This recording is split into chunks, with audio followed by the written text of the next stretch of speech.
الحمد للہ رب العالمین والصلاة والسلام علی سید المرسلین اما بعد فاعوذ باللہ من الشیطان الرجیم بسم اللہ الرحمن الرحیم الصلاة والسلام علیک یا رسول اللہ وعلی آلک واصحابک یا حبیب اللہ الصلاة والسلام علیک یا نبی اللہ وعلی آلک واصحابک یا نور اللہ۔ میٹھے میٹھے اسلامی بھائیوں اور مدنی چینل کے ناظرین، سلسلہ ہے ایک قصہ ہے قرآن سے۔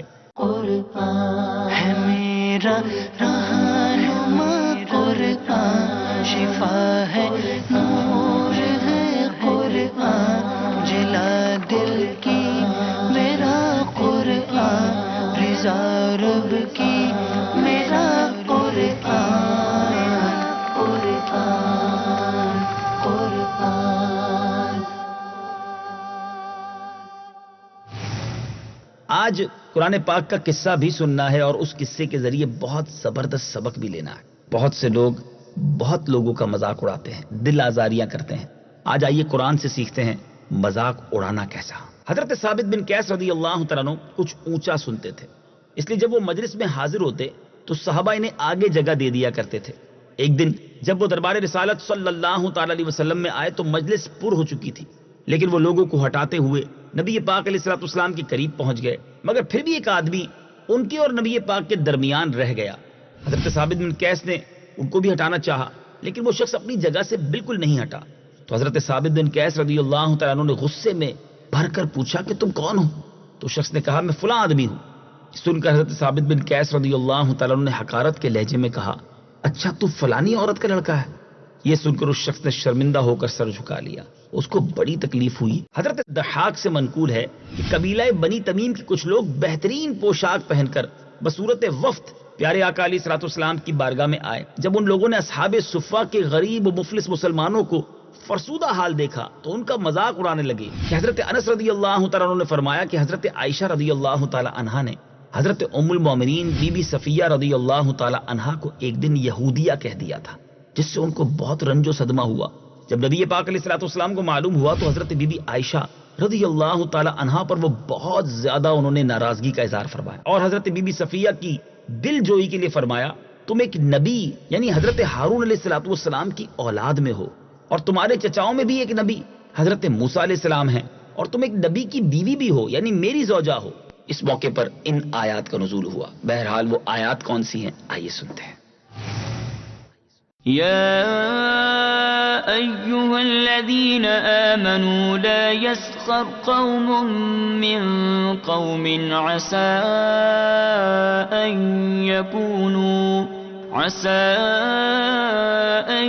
يكونوا خيرا منهم ولا نساء من نساء عسى أن يكن خيرا منهن ولا تلمزوا أنفسكم ولا تنابزوا بالألقاب بئس الاسم الفسوق بعد الإيمان ومن لم يتب فأولئك هم الظالمون۔ اے ایمان والوں، مرد دوسرے مردوں پر نہ ہنسیں، ہو سکتا ہے کہ وہ ان ہنسنے والوں سے بہتر ہوں، اور نہ عورتیں دوسری عورتوں پر ہنسیں، ہو سکتا ہے کہ وہ ان ہنسنے والیوں سے بہتر ہوں، اور آپس میں کسی کو طعنہ نہ دو اور ایک دوسرے کے برے نام نہ رکھو۔ مسلمان ہونے کے بعد فاسق کہلانا کیا ہی برا نام ہے، اور جو توبہ نہ کریں تو وہی ظالم ہیں۔ قرآن کریم کی ان چمکتی ہوئی آیتوں کو سنیے، عبرت حاصل کیجیے کہ اس زمانے میں جو ایک فاسقانہ اور سراسر مجرمانہ رواج نکل پڑا ہے کہ لوگ غریبوں کا مذاق اڑاتے ہیں، دل آزاریاں کرتے ہیں، برادری کی بنیاد پر، اونچے خاندان کی بنیاد پر، میرا گھر بڑا تمہارا گھر چھوٹا، میرا خاندان بڑا تمہارا خاندان چھوٹا، اسٹیٹس کی بنیاد پر دوسروں کو ذلیل کرتے ہیں۔ بلکہ بعض اوقات کسی کے اندر کوئی ایسا نقص ہو جائے، کوئی بیچارہ کا رنگ کالا ہو، کسی کے اندر قد چھوٹا ہو جائے، قد لمبا ہو جائے، جسم موٹا ہو جائے، ایک آدھ آنکھ کم ہو، ہاتھ پیر میں کوئی خامی رہ جائے تو اس کا مذاق اڑاتے ہیں۔ حالانکہ سوچئے اگر آپ کے سامنے کوئی شخص ایسا ہے جس میں کوئی کمزوری ہے تو آپ کو تو اسے دیکھ کر اللہ کا شکر ادا کرنا چاہیے کہ مالک تیری مہربانی مجھے پورا صحت مند بنایا اور مجھے اس عیب میں مبتلا نہیں کیا، بجائے اس کے اس کا مذاق اڑایا جائے، دل آزاری کی جائے۔ یہ سخت اللہ کو ناراض کرنے والا کام ہے۔ اللہ مجھے اور آپ کو لوگوں کی دل آزاری سے محفوظ فرمائے، مذاق اڑانے والی عادت سے ہم سب کو بچائے رکھے۔ میٹھے میٹھے اسلامی بھائیوں، قرآن مجید کی روشنی میں آئیے سمجھتے ہیں کہ ان آیات میں کیا احکام اور وعیدیں بیان فرمائی گئی ہیں۔ نمبر 1، کوئی قوم کسی قوم کا مذاق نہ اڑائے۔